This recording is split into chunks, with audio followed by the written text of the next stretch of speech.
അരുവിക്കര ഡാമിന്റെ ഷട്ടറുകൾ അല്പസമയം മുമ്പ് തുറന്നതിനെ തുടർന്ന് ഈ റോഡ് മൂടിക്കൊണ്ട് ശക്തമായി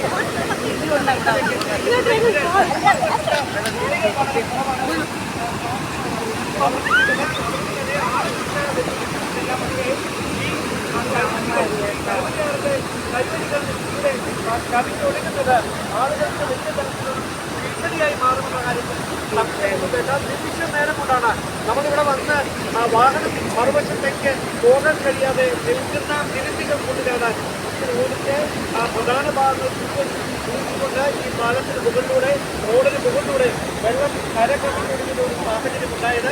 ഇതാണ് സാഹചര്യം.